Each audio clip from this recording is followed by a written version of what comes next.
Здравейте и добре дошли в новото видео, в което ще си направим една любовна подредба, за да разберем на къде вървят отношенията с вашия любим.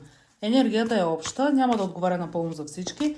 Каня ви да ме последвате, за да виждате още интересни разклади от мен. А ако имате нужда от лична таро консултация, можете да поръчате подредба през моя сайт. Каня ви да се настаните удобно, да се запасите с чаша кафе или чаша вино или нещо, което просто ви отпуска и да се насладите на това, което ще излезе от картите. Нека да видим първия въпрос, който е: в каква ситуация се намирате вие в момента с вашия любим?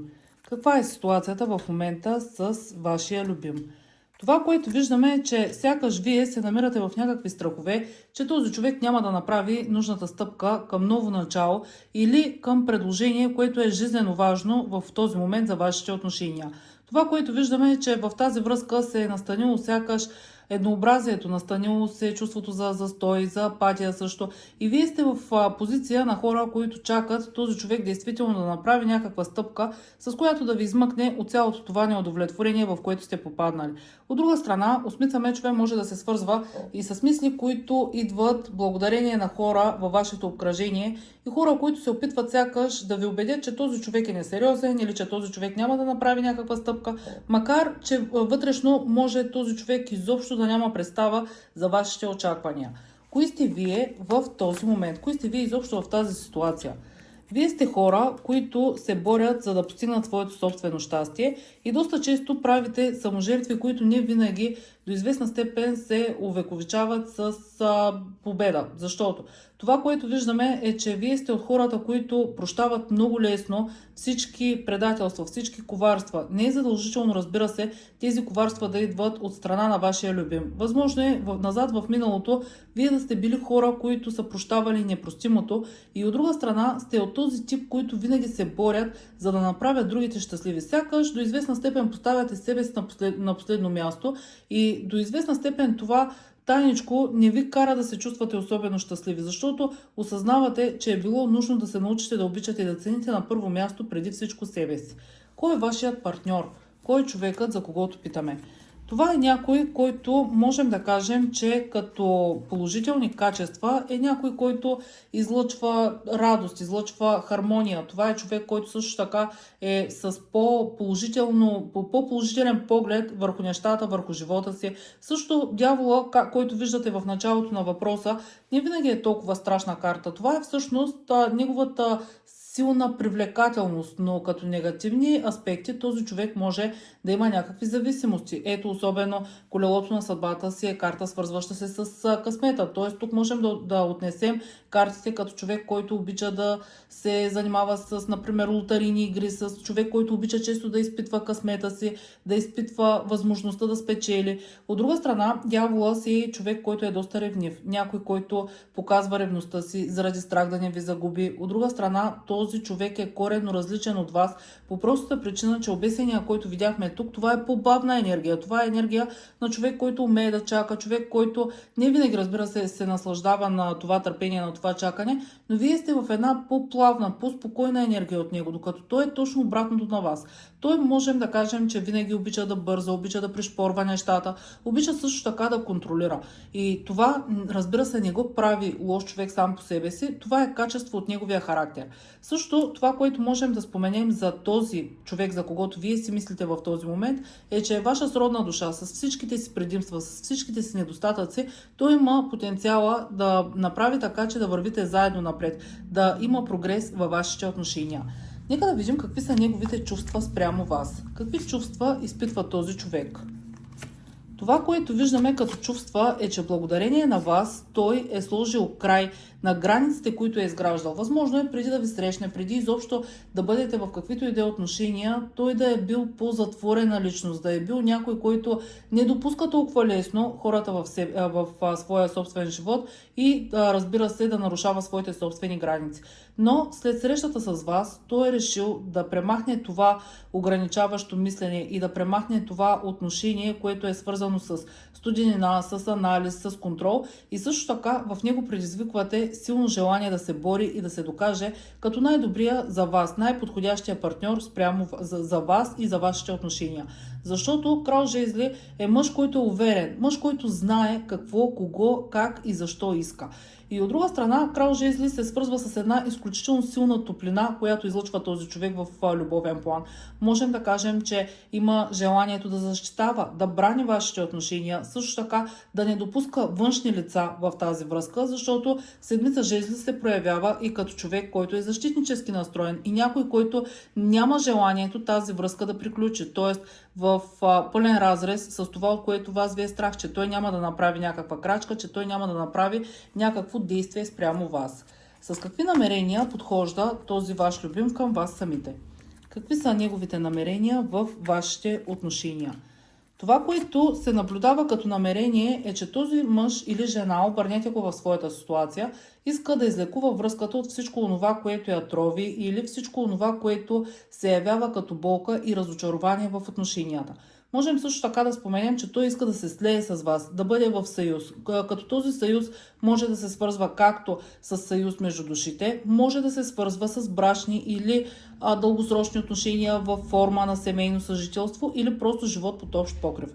Също можем да споменем, че той има желание от вас да взема, но и на вас да дава емоция, време, отношение, всичко това, което смята, че заслужавате, защото в неговите очи вие сте изключително привлекателен партньор, човек, който знае какво иска, защото сама по себе си кралица жезли е уверената дама. И аз говоря за дами, защото в по-голямата степен видеята се гледат от жени.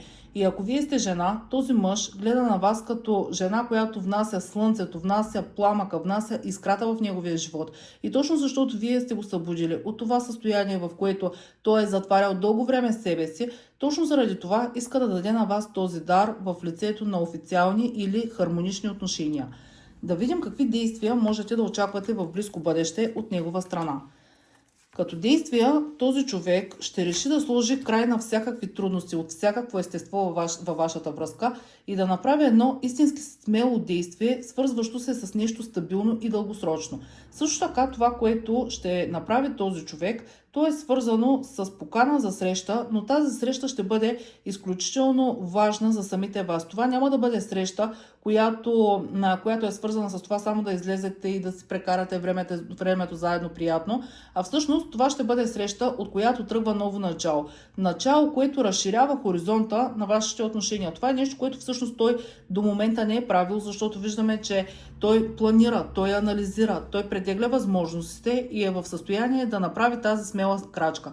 Особено в моментите и в случаите, в които този партньор не е имал други, да речем, брачни отношения, защото цялата подредба говори за това, че вие сякаш очаквате той да направи такава стъпка към вас, но той все не се решава. А това е нещо, за което той в момента мисли. И тъй като ние си говорим за мисли, нека да видим какви са мислите, които има вашия партньор в тези отношения. Какво мисли в момента той? Това, което мисли, е свързано с дълбочина, свързано е с това, че търси възможност, която да облегчи напрежението, което изпитва вътрешно. Защото в него в момента се борят и разума, и емоциите. И също така се стреми да остане привидно, силен и уверен, но дълбоко в себе си има идея, има нещо, което тъй като изненада спрямо вас, нещо, което се стреми вие да не разберете, вие да не заподозрете. И това не е нещо, което е свързано с някаква лоша последица в отношенията, а точно обратното. Защото виждаме, че той е като стена. Не можете да разберете какво мисли, не можете да разберете какво чувства. И това сякаш внася напрежение вътре в самите вас. Но всъщност това, което планира той, е свързано с точно разширяване на тези хоризонти и точно с тази смела стъпка, защото този паш мечове е проучване на възможностите. Той проучва всякакви възможности в този момент, за да ви направи щастливи и разбира се да ви направи по-уверени. Какво не очаквате от негова страна, но ще получите в близко бъдеще? Това, което не очаквате от страна на този човек, е свързано с действително романтично обяснение в любов, което е знак и символ на неговите искрени чувства. Това, което не очаквате, буквално ще дойде като опит да промени реалността, в която се намират вашите отношения. Това е човек, който с дар, словото, с което е надарен, ще направи абсолютно всичко по силите си, за да ви накара да спрете да съжалявате за миналото и да обърнете погледа си към новата възможност, която идва от негова страна.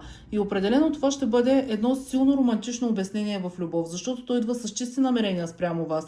И също така, тук ще има желание желание да покаже истината, да покаже истинските си емоции, да ви увери в своите най-чисти и най-дълбоки намерения. И от друга страна, тук петица чаши се свързва с това, че вие сякаш съжалявате за времето, което сте дали в тези отношения, съжалявате за това, което е вложено и това, което все още не ви се е отплатило. Но ако вие проявите търпение, този човек определено ще се появи в най-добрата си форма, ще направи абсолютно всичко, за да се почувствате вие изключително удовлетворени от крайния резултат. Да видим какви са любовните отношения на вашия любим с другите жени или с другите мъже. Обърнете го, разбира се, в своята ситуация.